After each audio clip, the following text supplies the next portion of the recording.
1997년 미국의 워싱턴 포스트지는 인류 역사상 1000년 동안 가장 위대한 인물이 누군가 조사를 해봤던 바로 몽골의 징기스칸이었습니다. 이 징기스칸은 중국, 러시아, 중동의 이란, 이라크, 그리고 유럽의 터키, 그리스, 헝가리 등 아시아뿐 아니라 유럽에까지 정복을 하는 그런 엄청난 일을 했습니다. 역사학자들에 의하면 아시아, 유럽뿐이 아니라 아프리카까지 진출했다고 합니다. 근데 참 놀라운 사실은 우리 그 당시에 고려는 침략을 못했다고 그러고, 그만큼 고려가 당시에 강한 나라였다는 것을 알 수가 있습니다. 근데 이 사람이 위대하고 능력 있고 전술에 그런 어떤 탁월한 있는 그런 것이 아니었습니다. 자기가 어떤 환경에서 어떤 인생인가를 5가지로 자기를 소개를 했습니다. 제가 여러분에게 한번 읽어드리겠습니다. 첫 번째, 집안이 나쁘다고 탓하지 마라. 나는 9살 때 아버지를 잃고 마을에서 쫓겨났다. 두 번째, 가난하다고 말하지 마라. 나는 들쥐를 잡아먹으며 겨우 살아남았고 내가 살던 땅에서는 시든 나무마다 비린내만 났다. 세 번째, 작은 나라에서 태어났다고 말하지 마라.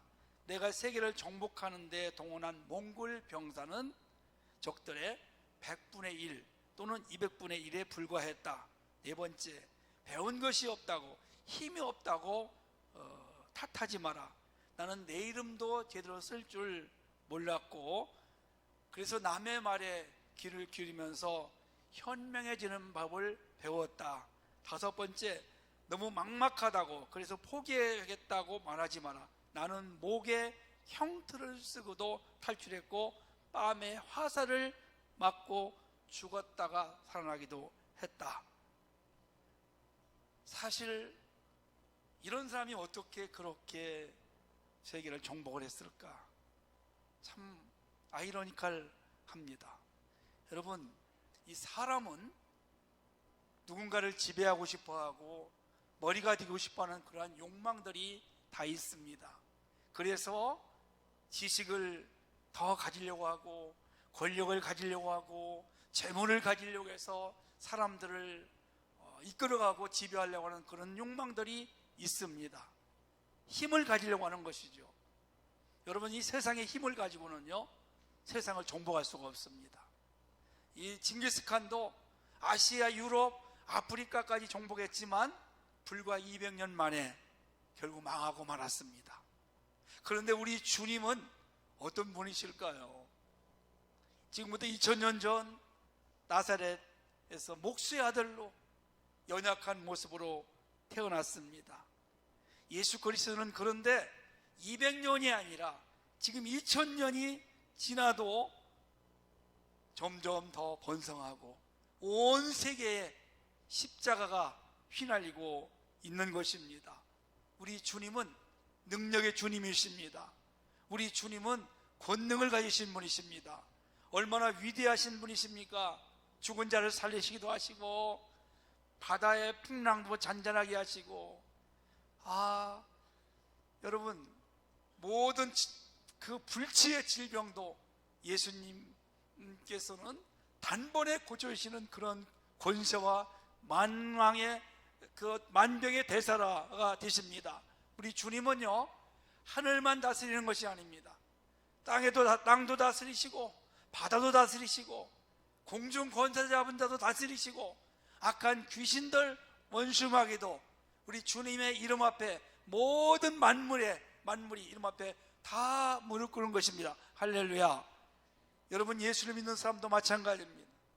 우리는 이제 머지않아 영원한 나라에서 세세토록 왕노릇 할 것입니다. 그래서 기독교를 승리의 종교다 또는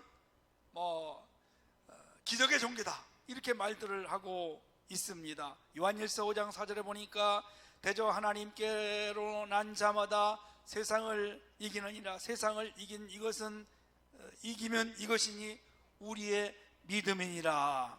믿음으로 세상을 이기는 것입니다. 아무리 원수 마귀가 우리를 대적하고 잠깐 승리는 거둘지 모르겠지만 결국 그들도 언젠가는 다 패배하고 말 것입니다. 오늘도 살아계셔서 세계 역사를 주관하시고 인간의 모든 생사를 화복을 주관하시는 그 주님의 능력 앞에 모든 만물들이 무릎을 꿇고 그 앞에 다 패배하고 말 것입니다. 사랑하는 여러분, 모세를 한번 보십시오. 80세 된 노인이 지팡이 하나를 가지고 애굽에 갔습니다. 당시 최강이었던 애굽의 바로왕을 이기고 그 백성들을 430년 만에 해방을 시키는 역사가 일어났습니다. 다니엘을 보십시오. 사자굴 속에 들어갔지만 하나님의 천사들이 사자의 입을 딱 막아서 거기서 살아나오고 승리하고, 다니엘을 죽이려고 했던 그 사람들은 사자굴에 다 들어가서 사자의 밥이 되었습니다. 다니엘의 친구 3명이 있습니다. 사드락과 메삭과 아벤노고. 어느 날 느부갓네살 왕이 금신상을 세워놓고 군악대 빵빠라가 울리면 모두가 다 그 앞에 절하라고 했습니다. 모두가 다 엎드렸지만 이 3친구만 거기에 절하지 않습니다. 불문불에 들어갔습니다. 벽돌을 굽는 거의 1000도가 되는 불문에 들어갔지만 머리카락 하나 상하지 않고 우리 하나님께서 지켜주심으로 승리한 줄로 믿으시기를 바랍니다. 양을 치던 연약한 목동 다윗도 거구 골리앗 장군을 물맷돌로 쓰러뜨립니다. 농사꾼이었던 기드온 미디안의 메뚜기 떼 같은 군사와 함께 싸워서 승리를 거둡니다. 유다의 아사왕은 100만 대군이 에티오피아의 100만 대군이 쳐들어왔을 때 간단하게 하나님의 능력으로 물리쳤습니다. 성경은 온통 이와 같이 하나님이 함께하는 사람들이 승리하는 모습을 기록하고 있습니다. 세상의 힘으로 승리하는 것이 아닙니다. 하나님이 주시는 힘과 능력을 가져야 우리가 마지막에 승리할 줄로 믿으시기를 바랍니다. 이 세상을 변화시키는 사람은, 세상을 변화시키는 방법은 재물이 아니고 교육이 아니고 돈이 아닙니다. 지식이 아닙니다. 오직 하나님의 능력인 줄로 믿으시기를 바랍니다.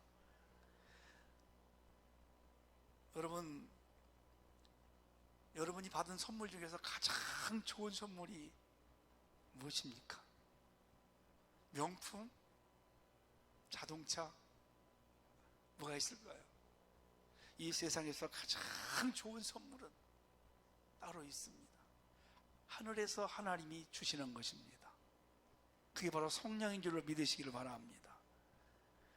하나님이 주시는 선물이 최고의 선물입니다. 우리의 구원도, 우리의 지혜도, 우리의 능력도, 우리의 축복도 하늘에서 주셔야 됩니다. 그걸 받아야 우리는 행복한 인생, 능력 있는 인생을 살아갈 수가 있는 것이죠. 우리가 오늘 읽은 본문 사도행전은 다른 말로도 여러 가지 표현합니다.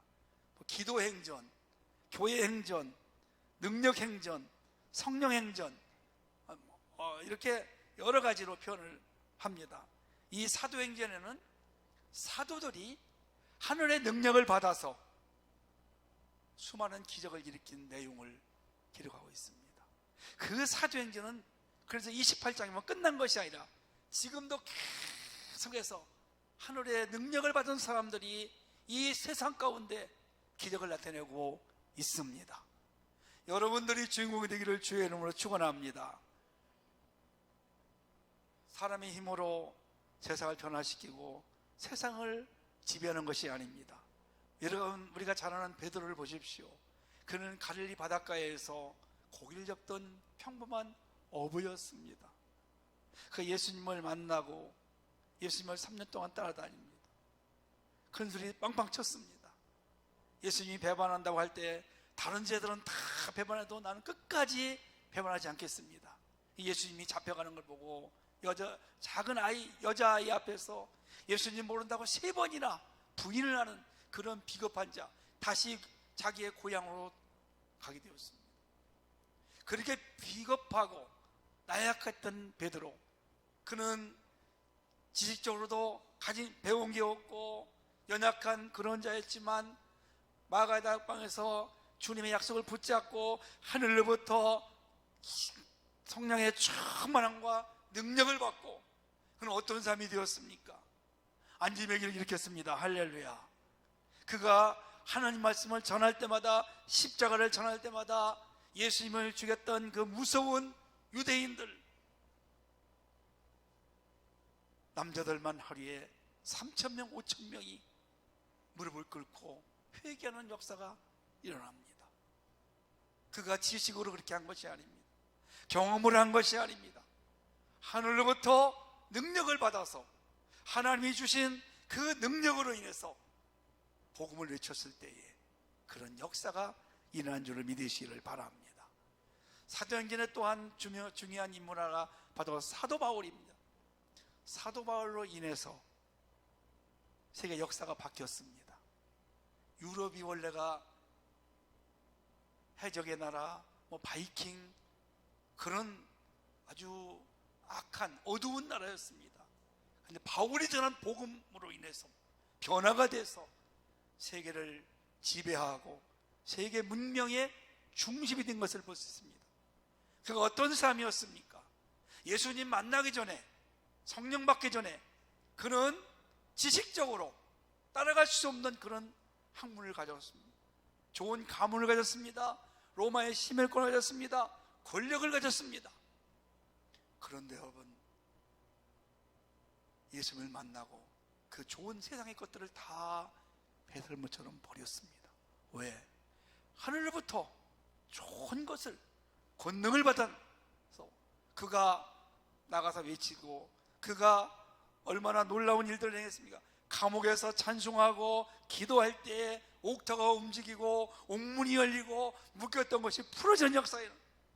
자살을 했던 간수장이 회개하는 역사가 일어나고 구원의 역사가 일어나게 되고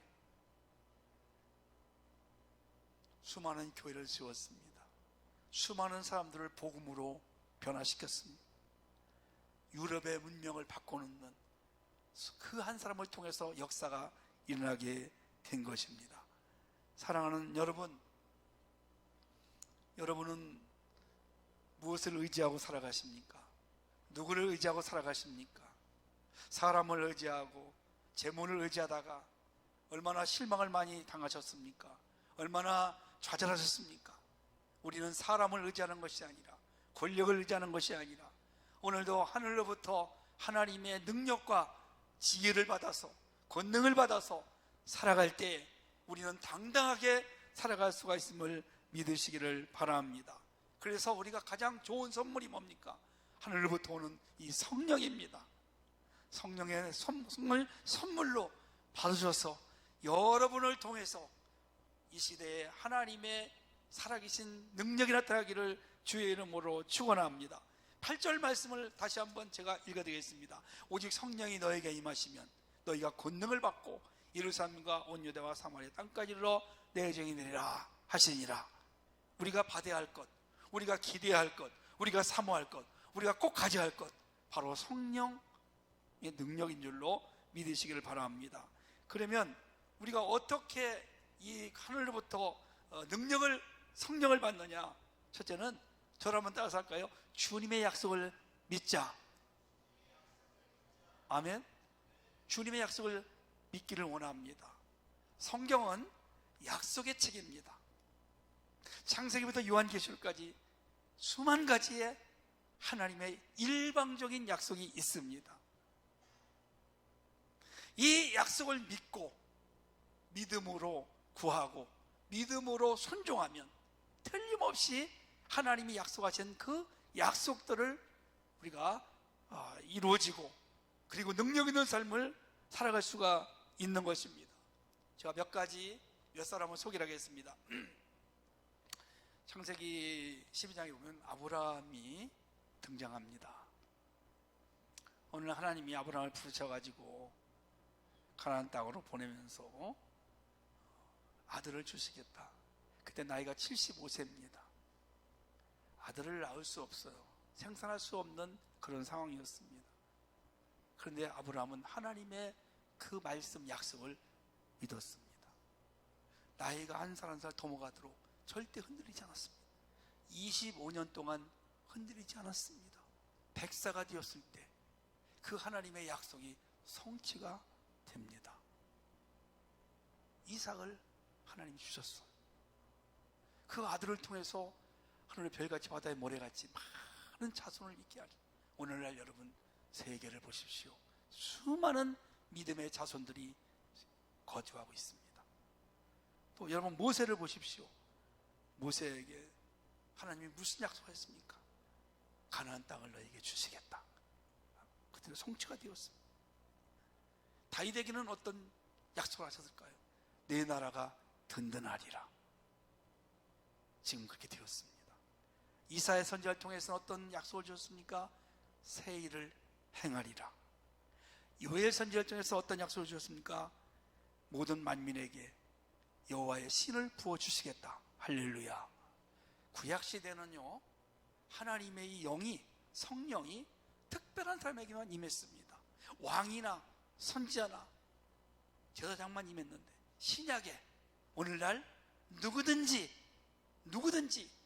빈부의 격차 없이 어린이나 어른이나 상관없이 모든 만민들이, 모든 사람들이 성령을 사모하고 하나님 앞에 구할 때, 오늘 마가다락방에서 120명이 다 그걸 받은 것처럼 오늘 모든 사람에게 부어주시고 받을 줄로 믿으시기를 바랍니다.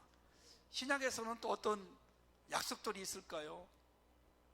제일 좋아하는 게 있습니다. 누구든지 무엇이든지 예수님의 이름으로 구하면 다 받으리라. 이것보다 큰 축복이 어디 있습니까? 우리 성도의 기도의 특권입니다. 믿고 구한 것은 받은 줄로 믿으라겠어. 얼마나 여러분 이게 복된 하나님의 약속입니까?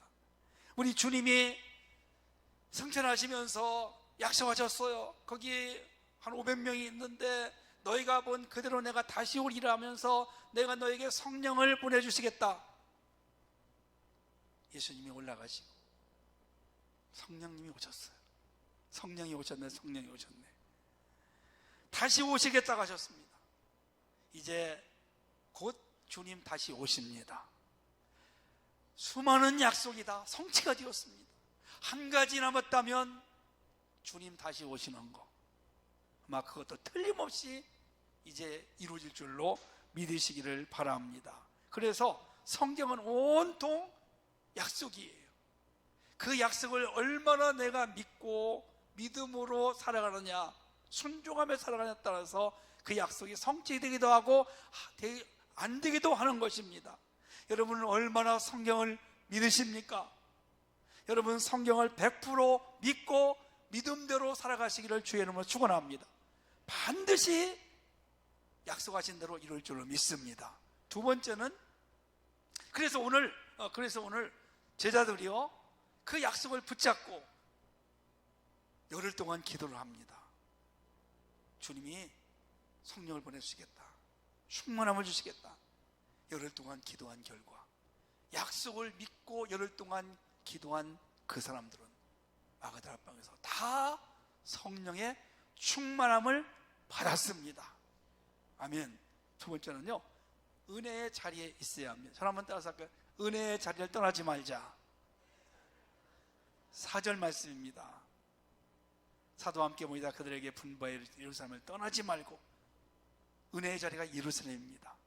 근데 제자들은 지금 예루살렘을 빨리 떠나고 싶었을 것 같아요. 왜?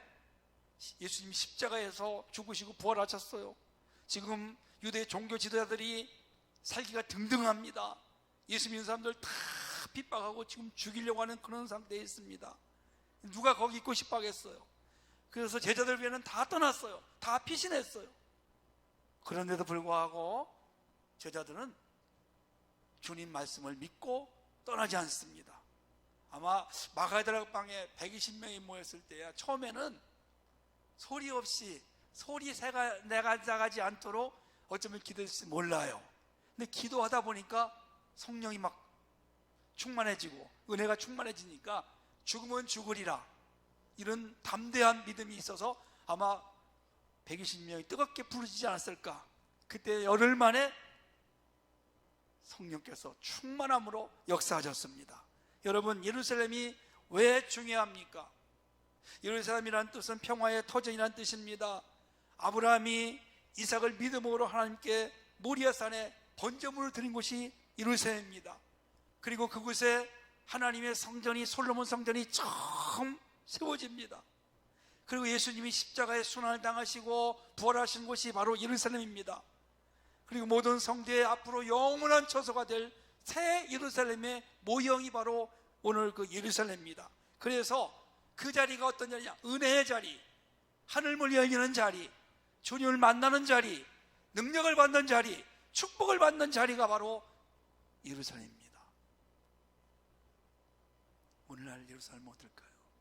영적 예루살렘은 바로 여러분들이 앉아있는 그 자리입니다.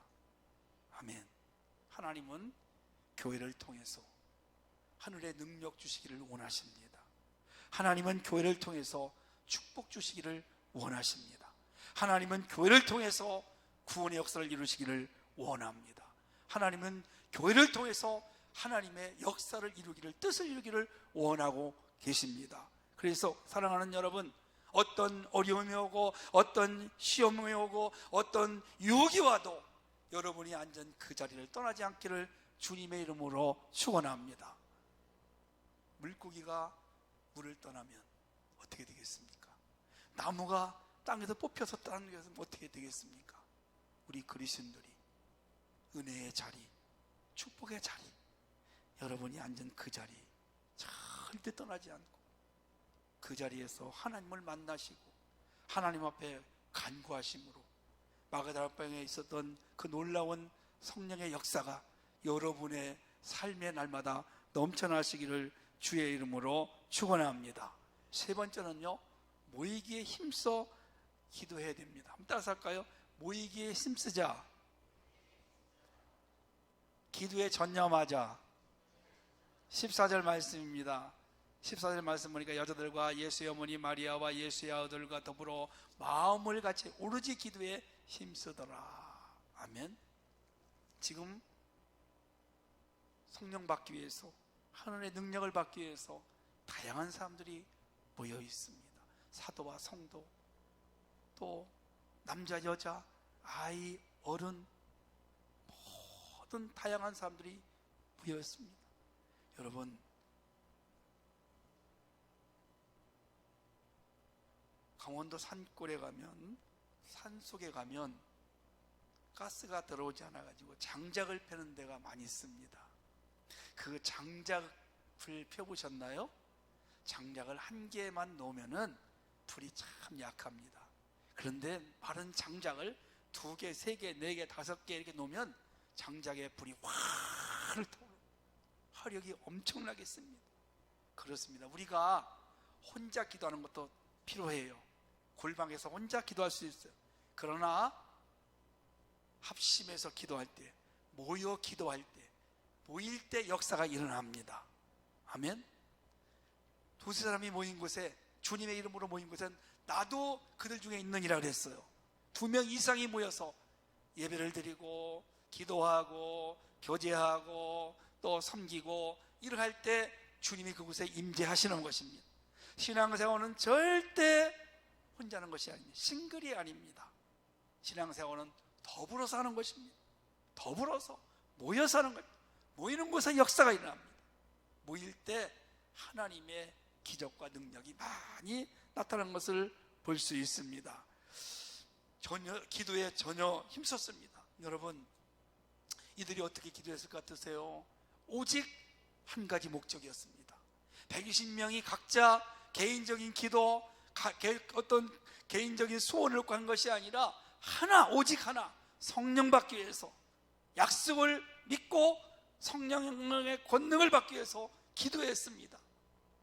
열흘 만에 그들의 기도가 상달되어서 사도행전 2장 1절에 보니까 다 성령의 충만함을 받고, 성령의 충만함을 받고, 오늘 예배드리는 여러분들, 이곳에 합심하여 기도하는 이곳에 성령의 능력과 성령의 권능이, 성령의 충만함이 다 임하기를 주의 이름으로 축원합니다.